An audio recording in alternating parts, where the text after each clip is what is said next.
Assalamu alaikum wa rahmatullahi wa barakatuhu. Welcome to another episode of our series Tajweed, the art of reciting the Quran.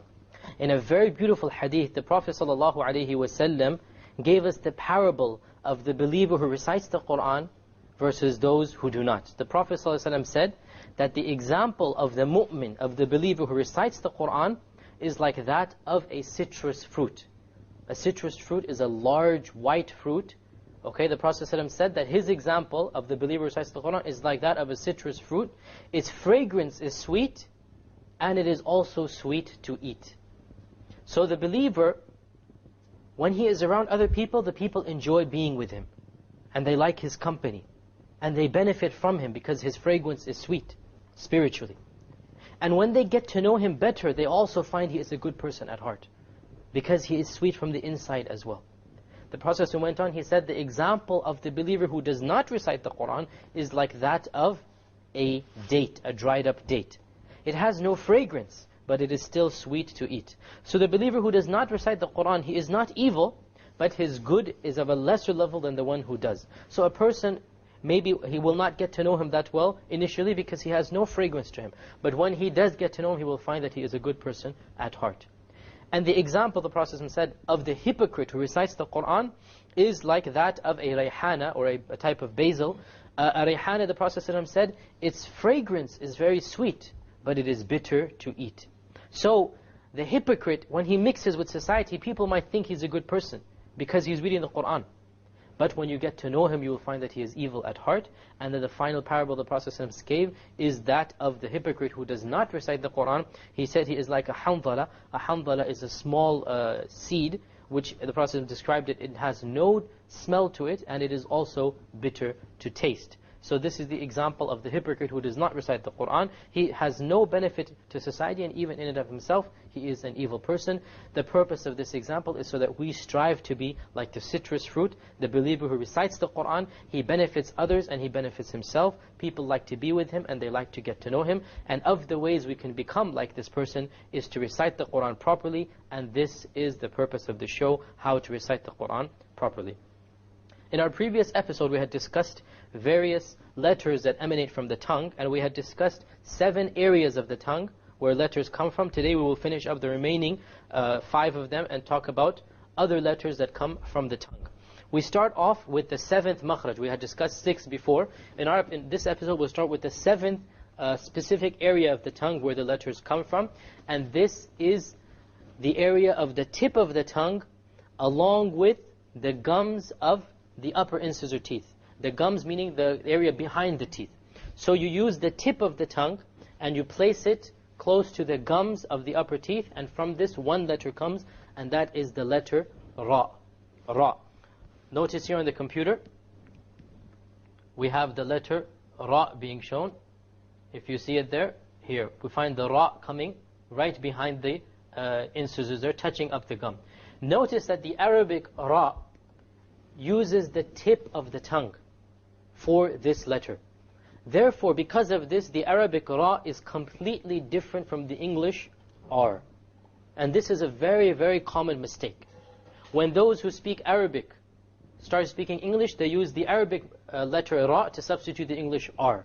And when those who speak English try to recite the Quran, they use the English R in place of the Arabic Ra. But they are 2 separate letters.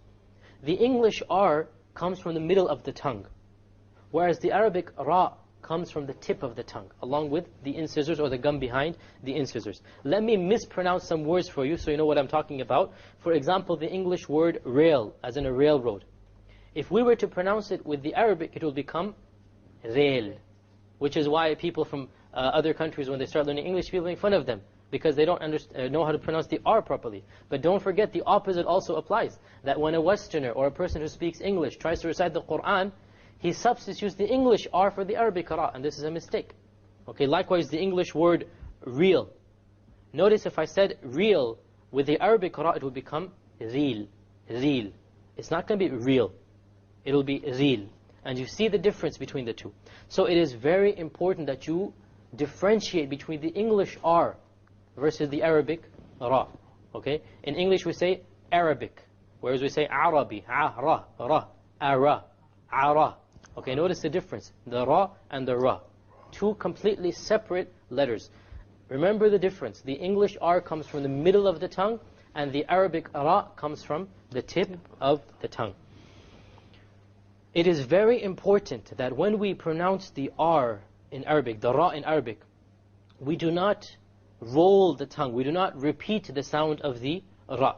Okay? For example, in the phrase Ar-Rahman Ar-Rahim, many people fall into the error of making their tongue roll. And they'll say, Ar-Rahman Ar-Rahim. I'm exaggerating so you understand what the mistake is.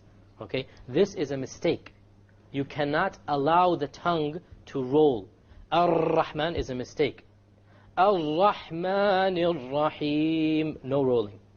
So it is very important when we pronounce the R, the ra in Arabic, we don't say ra, because it is a mistake. Rather, we say ra. One precise ra. And we don't roll it to produce multiple ras like this. Okay? The eighth makhraj of the tongue, we'll move on to another makhraj, another area of the tongue, is that of the tip of the tongue and the upper portion of it, along with the gum behind the incisor. So in this case, we have the tip. Remember, the tip is this area. Along with the upper portion, together with it. And then you place that behind the canine or the incisor teeth, and that is the makhraj of three letters. The dal, the ta, and the ta. The ta, dal, and ta. These three letters, they are produced not just by the tip, but by the tip along with the upper portion. It has to stick with the gum. Let us look at the ta here on the computer screen. Notice here the ta, okay, it's coming right completely up to the gums and placing itself on the gums. Likewise, the letter ta is in the same makhraj, and we're going to discuss the difference between the ta and the ta in a future episode. It's in the same area where the tip of the tongue goes and touches, along with the front part of it, touches the area behind the gums. Okay, so this is the eighth makhraj, the ta, the dal, and the ta. Once again, the dal is different from the English D. This is very similar, but it's still different. Okay, the dal is not an English